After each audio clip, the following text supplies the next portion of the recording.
अस्सलामु अलैकुम वरहमतुल्लाहि वबरकातुह। मोहतरम भाइयों, बुज़ुर्गों, दोस्तों, बहुत बड़ी खुशखबरी आप लोगों को सुनाने जा रहा हूँ कि मलऊन ज़माना वसीम रिज़वी कुरान करीम की 26 आयतों पे एतराज़ उठाकर जिसने सुप्रीम कोर्ट में अर्ज़ी दी थी, सुप्रीम कोर्ट ने आज उसको ज़लील व ख़ार कर दिया। उसकी अर्ज़ी को ख़ारिज करके ये कहा यह बेबुनियाद है। सुप्रीम कोर्ट का इस तरह की अर्ज़ियों से कोई लेना देना नहीं है और ना ही सुप्रीम कोर्ट को इस बात का हक़ है कि वो इस तरह की अर्ज़ी के ऊपर कोई सुनवाई करे।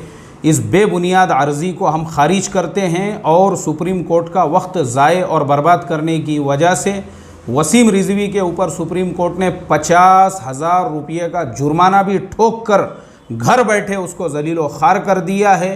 फ़िलहाल मीडिया के लोग उससे रब्त और कांटेक्ट करना चाहते हैं, लेकिन अपनी ज़िल्लत को, अपनी खारी को बर्दाश्त न करते हुए वसीम रिज़वी का कोई अता पता नहीं है। जैसे ही उसकी तरफ से कोई बयान आता है तो इंशाअल्लाह हम भी उसको मुँह तोड़ जवाब देने के लिए यहाँ पे तैयार बैठे हैं। सबसे पहले तो ये कि हम अल्लाह तबारक व तआला का शुक्र अदा करें। अल्हम्दुलिल्लाहि अला कुल्ली हाल, अल्हम्दुलिल्लाहि हम्दन कसीरन तय्यबन मुबारकन फ़ीह, अल्हम्दुलिल्लाह सुम्मा अल्हम्दुलिल्लाह। अल्लाह तबारक व तआला ने घर बैठे उसको ज़लील व ख़ार कर दिया और क़यामत तक आने वाली इंसानियत को फिर ये दर्स और सबक दिया।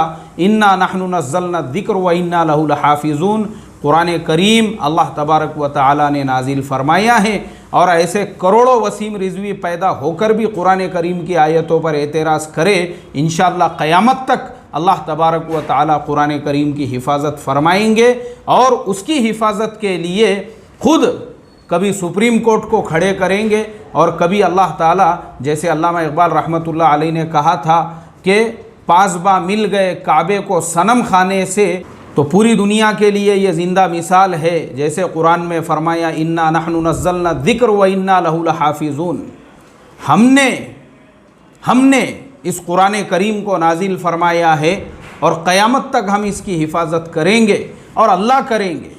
अब अल्लाह को कैसे करना है? जैसे आज अल्लाह ने सुप्रीम कोर्ट के ज़रिए से कुरान करीम पे एतराज़ करने वालों को एक जूता रसीद कर दिया, ऐसे ही क़यामत तक अल्लाह ताला अपने कलाम पाक की हिफाजत करता रहेगा। और इंशाअल्लाह अनक़रीब कुरान की उन तमाम आयतों की हम तशरीह और वज़ाहत भी बयान करेंगे और जो गलत फ़हमियाँ उन आयतों को उन्वान बनाकर फैलाई जा रही है, हम उसका मुदल्लल और ऑथेंटिक जवाब देंगे।